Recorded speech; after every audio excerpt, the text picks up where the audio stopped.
good. Welcome back, everyone. Episode 10 of Kids Deserve It. We hope you've been enjoying our weekly chats. I do apologize for last week. We had Bethany Hill on, who was an awesome guest, and kind of like Kayla, I had some technical difficulties up in the mountains, but I phoned in through Todd. This week, we've got another great guest. But first, we'd like to introduce ourselves. I'm Adam Welcome, elementary principal in Danville, California at Monterey Elementary. And I'm Todd Nesloni, elementary principal at Webb Elementary in Navasota, Texas. And we also have our special guest today. Kayla, you want to do a brief intro? Sure. So my name's Kayla Delzer, and I am a second grade teacher in Fargo, North Dakota. And I'm also doing a lot with technology, which is ironic that the Blab was not working for me because of technology. But yeah, that's a little bit about me. I'm in my 8th year of teaching, and it's been second grade every year. So loving it. Nice. We want to remind our viewers to participate in the chat next to us, but also to be on Twitter using the hashtag Kids Deserve It. So we'll go back there and have lots of conversations with you all throughout the week. And so we can see all the great things that you're doing and sharing on there as well. So Caleb, we got a few questions for you, of course, but we want you to introduce yourself to our viewers and tell us, what makes you special, and a little bit about you too, other than you're teaching second grade in Fargo. Okay, perfect. So a little bit of my background is, let's say like in the last 3 years, 4 years, I started doing more with technology. So I started with a one iPad in my classroom. I think it was like 5 years ago. And I was doing some cool, innovative things with it. And so then my technology director at my old district was like, Kayla, can you share this with some staff? And I was like, no, I'm too nervous. I'm too shy. I can't ever do that. And then pretty soon I had 6 iPads I was piloting, and then pretty soon we were going one-to-one in that district. So it really grew. And eventually he just kind of shoved me into this room, and I presented to the staff. And then I found I actually really liked it because I was impacting more than just the kids in my classroom. I was able to impact all of their classrooms. And so now I kind of feed off of that. And the bigger the crowd, the better for me, because I just am on this mission now to try to make education better for kids, and exactly what you guys are doing, try to give education to kids in a way that they deserve it. And so I saw in the comments, yes, I just did a TED Talk this summer. It was released. I did it on July 23rd, and it was released, I think it was in October, which was really quick turnaround, I guess, in the TED world. So I was impatient. I was like, oh my gosh, what's taking so long? But really, it was really fast, I guess. So I think, yep, someone just dropped the link in the comments, so you can see that. Perfect. I'm also a columnist for edsurge.com, and my latest column was about how you can make your classroom look like a Starbucks for kids. And it was a great article. Yeah. That was awesome, definitely. That one was a lot of work, you guys. Usually my columns get turned around in 4 days from start to finish with editing and everything, and this was it had over 100 edits, and it was and wasn't it their second most viewed post for the year too? It was their second most viewed post for the year, which was insane, you guys. That many people read my EdSurge column on Starbucks for Kids. What? And so that was really cool, and that's kind of been an evolving thing that I'm going to talk about a little bit more tonight. Something that's really cool is finally Starbucks contacted me, the Starbucks. It took a long time. But some people from headquarters are coming to our classroom to visit this month. So we're really excited. That is awesome. Yeah, really excited to see them and just to have them visit our school, because now the Starbucks for Kids thing that happened in my classroom, actually my principal got a grant from Dakota Medical Foundation. And so we're doing exactly what happened in my classroom in any classroom that wanted to do it, which was every classroom. So our whole school is being really innovative and doing this flexible seating, no assigned seats thing for kids. So when Starbucks comes, they get to go to a whole lot of classrooms that are now doing flexible seating, which is really cool. That is awesome. So that's kind of a little bit about me, maybe. I don't know is there more, but very special. Kay, great answer. What makes you excited and pumped to be at work each day? Oh my gosh. Well, the easy answer is the kids. That's the obvious answer that everyone says. But honestly, the kids, honestly. So I think as much as I love going and speaking at conferences or pumping up teachers to make their classrooms better or to make education, taking it from good to great, because I feel we've had this education system since I can't remember what Dintersmith said, like 1893 or something, and it's the same. And lots of classrooms look the same, and the world is changing, but like we're still teaching kids the same way that we always did, which is crazy. And so like just like that passion to like do the best that I can do for kids every day and to pump teachers up, I think that's what makes me pump for my job. My kids this class is hilarious. Like if you follow my class, they are social media gurus.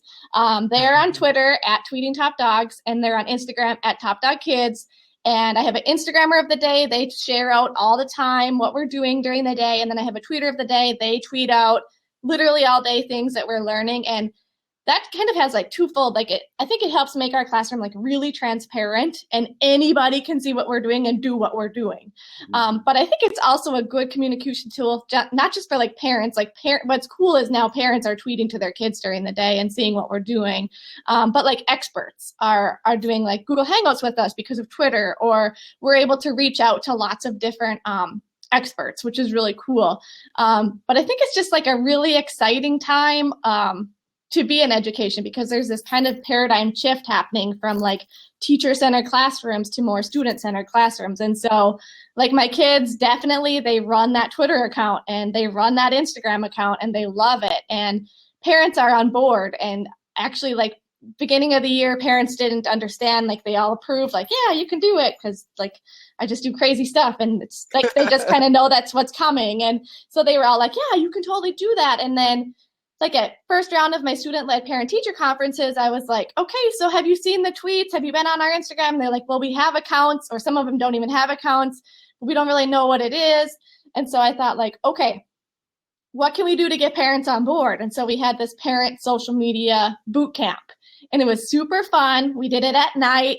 Like we checked out the cart, all the kids came. Like I was like, if I have 3 parents come, this is going to be like super successful. And like almost every parent came. Like lots of kids came with 2 parents, which is really cool. And we got them, like what was cool was the kids sat next to them and the kids showed them how to Instagram and the kids showed them how to tweet and the kids got them signed up for the accounts. And so it was really cool. And I kind of just think like, if you're going to do this whole social media thing, which by the way is happening with or without you, so you might as well just get on board and do it. Like you need to get the parents in it and get the parents involved. And so that was a really good way to do it, was that social media boot camp. And so if you don't have Classroom Twitter or Classroom Instagram yet, like it's not too late to start. I started our Classroom Twitter account, I think it was like 4 years ago, in January. Like it was after the TIES conference, and it was fine. Like there's not a perfect time, a bad time or a good time, but it's happening with or without you. And exactly. I think like kind of just one more thing with social media is like, I think some of the tweets and like the Instagram posts that my kids write, like that's more authentic than things that they just write for me, because suddenly like their writing is important because there's like 2,000 Twitter followers that are reading what they're writing. And it's not just me who's reading what they're writing, you know? So I think like suddenly their work is really important because it's not just going in the recycle bin, or it's not just me who's reading it. And there's kind of almost like a good pressure that gets put on kids when you have things like that happening. And my kids, by the way, prefer Instagram over Twitter now because like they hate the limit of the 140 characters. Like they struggle. By the time they have all the hashtags in there and all the emojis that they have to put in, like they just like Instagram more because they don't have like that limitation. But if you guys are on there, give my class a follow on Twitter and Instagram. I promise you'll laugh so hard every day at the stuff that they put out there, but it's good. Do you have any parents that give you pushback at all, Caleb? Because, you know, I've been a big tweeter and Instagrammer, you know, as a principal, and 99.9% of the parents love it. And then there's some that have questions. You know, can you share with us how have you kind of gotten over those hurdles of those people? Because it is not going away.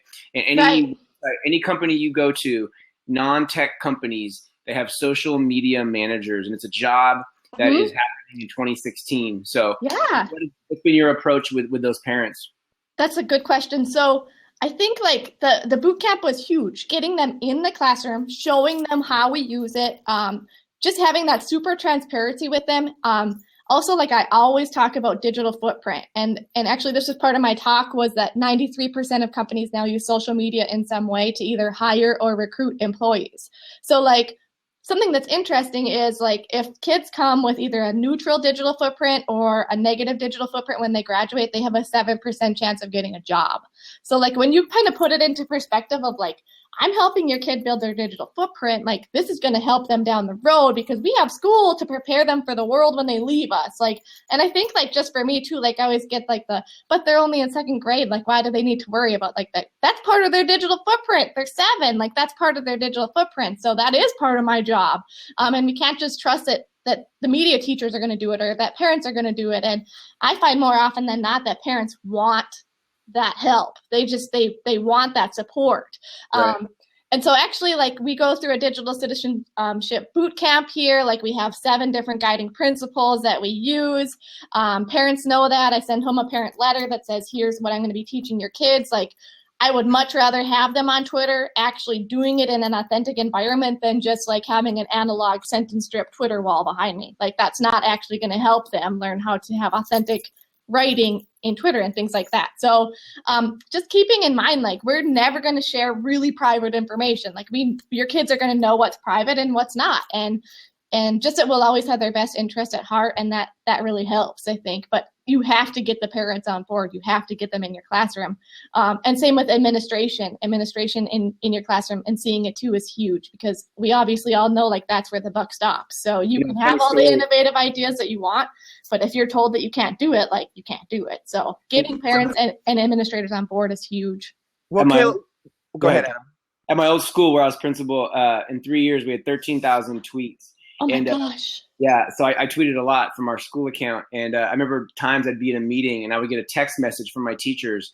Are you in a meeting? Because we haven't seen any tweets in a couple hours. Like they would know, they would see when I wasn't tweeting. And it was just so awesome that they were missing the engagement and the sharing and that daily open house. You know, why do we wait for that one day all year to have open house? We shouldn't. We should be doing it every day. Kayla, you are bringing it. Every day, just shout it to the world. Like I always say, like what's ordinary to you might be extraordinary to someone else. So like Tweeter of the Day is like second nature in my classroom now, but like lots of people haven't done that before. So that is like something that's extraordinary. So even though it's something that's ordinary to you, it might be something like really special or extraordinary to somebody else. So as educators, it's part of our responsibility to share these things out with the world because it can affect other classrooms. Like even if you think it's just something that's plain, it's probably actually not. It's probably something really cool. And you just think it's plain because you've been doing it for so long. So shouting it to the world, like use social media to share those things. And Adam, what's kind of funny, like when I was just presenting in Minneapolis, I had 2 different sessions I was doing. And one of them was iPads for elementary learners. And I was doing this thing and I was speaking. And then pretty soon, like, I'm getting tweets from my kids while I'm presenting. And I was like, how cool is this? Like there's a sub, but I can still see what they're doing. My kids are sending me videos of what's happening in the classroom. And then what was really cool was somebody who was in the audience listening actually tweeted to my Tweeter of the Day and she tweeted back to him and he was sending pictures. And it was like, this is what this is about. Like it's not even, I didn't even have to be there for them to do it effectively and for them to do it in the right way. So I have a friend who's got kids at a Catholic school, and she had the principal wanted to contact me. She's like, "Hey, talk to my friend who's a principal, you know, because we want you to start tweeting." So the principal calls me, kind of reluctant. I told her one thing. I said the Pope's on Twitter, right? Yes. The Dalai Lama's on Twitter. She goes, "Okay, boom." She's sharing. Awesome. With the world. I love it. Todd has the next question. Go for it, Todd. Okay. Well, Kayla, what do you feel is one of the biggest challenges that you face as a teacher? Okay, time management, I think, is probably my hardest thing. Like, I get the question all the time, like, how do you do everything you're doing? Like, how do you have time to do it? And honestly, like, here's what I always say, like, my kids come first. Like, my kids are my life. Like, everything that I do is for my kids. And then stuff like this is really fun and it's making an impact and it's different, but it's happening after school. So, like, just always keeping in mind, like, if it's right for kids, it's right is something I say all the time, but like keeping in mind, like kids are here, like we need kids first. So what we're doing is our job for kids first and then managing all this other cool, fun stuff afterwards. And it's been really fun for me, but it's like that time management piece of like just prioritizing, like the school stuff has to come first and then we can do the show after or the column after or the whatever after, like just that time management. Like I wish I could clone myself or have more time. And like I always hate when people are like, oh, I'm so busy, because I feel like I hate that excuse, because we all have the same 24 hours in every day, and it's all about like prioritizing the time that you have. And so it's super possible. It's all about like managing the That's time. why I always tell people, don't ever tell me that you don't have time for something, because that's actually not a true statement. You have time for it, but there's just other things that that you are putting as more important that are taking up your time. So I always say, well, don't ever say you don't have time for something. Just say, that's not really important to me to do right now. I'm doing these other things. Mm-hmm. That's so true. Like I just think like we use being busy as like this honor, like, and it's not an honor. Like, why are we saying like and I'm totally guilty of this. Like I totally did this over Christmas break. Someone's like, so how have you been? And I was like, oh, I've been really busy, but good. And then I'm like, oh my God, I just said that. Like, I hate it when people say that. And I'm like, I hate that, because it's not about that. It's about priorities. So I think like just managing the time and juggling everything is probably like my biggest challenge, but it's doable. It's doable. Right. So Kayla, we're all connected. You're very connected. You have a TED Talk. Starbucks is coming to your school. But like, we want to know who inspires or challenges you to be better?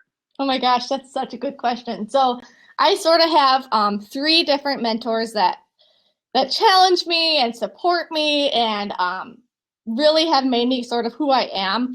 And so the first one is George Couros. Everywhere I speak, I talk about him.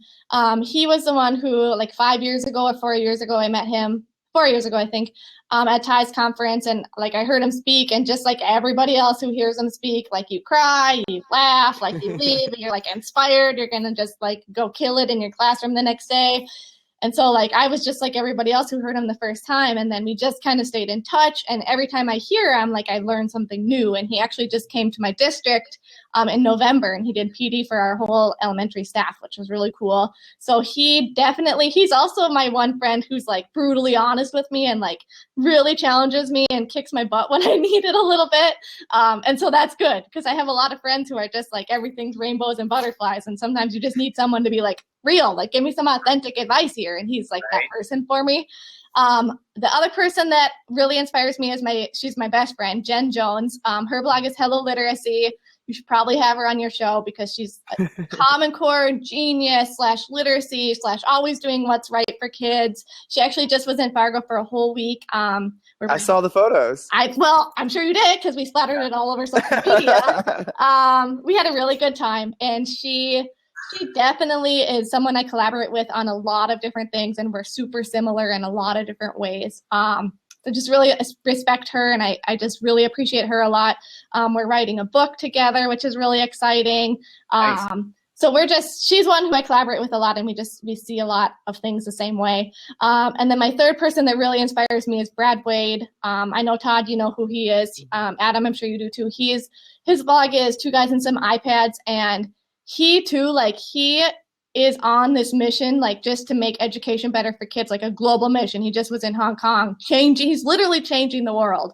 And he just like really fires me up and keeps me passionate about just what I'm doing and keeping kids in the forefront, and just always doing what's best for kids. And his, like, if you just sit and listen to him, like his passion is ridiculous. Like you listen to him for like 3 minutes and you'll want to just like leave right away, just go do something cool, because like his energy is really contagious. So he's kind of the third person who really, like, everyone's always like, where do you get this energy or this passion? Like, it's totally from all these people that I've been connected with through social media. Like, I'm here in Fargo, North Dakota, and those are 3 of my good friends that I just talked about from all over the world. So it's really cool.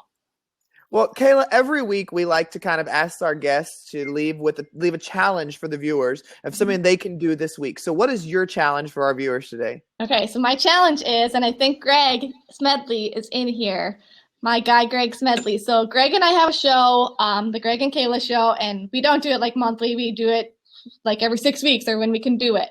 But we started a hashtag Happy Classrooms last summer. I think it was right before Teachers Pay Teachers conference, because we saw, like, on Instagram there was this thing about like a lot of teachers weren't on Twitter, and a lot of teachers, like, they were on Instagram but they weren't on Twitter. And Greg and I were like, how can we get people on Twitter? And then we slowly started to get people over on Twitter, and then we started talking about like how in education, like, everything you see on the media, well, maybe not everything, but a lot of what you see on the media about education is not positive. And I think like that's because educators and the people who are in the trenches are not the people telling the story. Like it's a lot of other people, politicians or leaders or whatever, that are telling the story. And so Greg and I were like, we're going to start a hashtag, happy classrooms. And like, it did not happen that easily. It was like actually like 3 weeks of back and forth trying to come up with a hashtag that we liked. Finally, we're like, this is it. Pushed it out. And so the Happy Classroom Challenge is every day we want people to share one positive thing from their classroom using hashtag Happy Classrooms. The whole point of it is to just flood social media with the amazing things happening in classrooms, keeping in mind that what's ordinary to you might be extraordinary to somebody else. And also something as small as like a little boy who learned how to tie their shoe in kindergarten, that's shareable. That's a big deal in education. Like share that out using Happy Classrooms. Or it might be like, we completed our first hour of code, like share that. Or maybe we got a 3D printer, look at the first thing we printed, share that with Happy Classrooms. Like it can be small or it can be big, but we want you to share one positive thing every day. So we try to use, like it's up in my classroom. Oops, wrong way. So I don't know if you'll be able to see it or not, but it's in the background. Hashtag Happy Classrooms is up with huge letters because my kids asked me to put it up so they would remember to tag their tweets with it. So we do that every day, and we're challenging you to do that too, because it's important that we as educators are the people that are telling the story of education. Right. And so we're asking you to join that mission. And so Greg and I are actually doing another show on Wednesday, and we're going to talk about it again, but that is our challenge. We want you to do that. We want you to join us. Nice. Hey, Kayla, thank you so much for being our guest on Kids Deserve It. We are so excited to have you on. Such great interaction, so many great people on this show tonight. So tune in next Sunday for our next Kids Deserve It show, and don't forget those challenges. Check out Kayla on Twitter at Mrs Delz, Mrs Delz, and all her classroom and Instagram. And I want some photos when Starbucks comes. That is so cool. Okay, I will. We will. You know my kids are gonna be tweeting it out all the time. I was just about to say that. Yep. Not everything. You want to see it live? Yeah, it's constant paparazzi. Like you never know when they're taking pictures, and that's fine. So. Awesome. Well, thanks again, Kayla, so much, and have a great evening. Thank you guys so much. Thank you.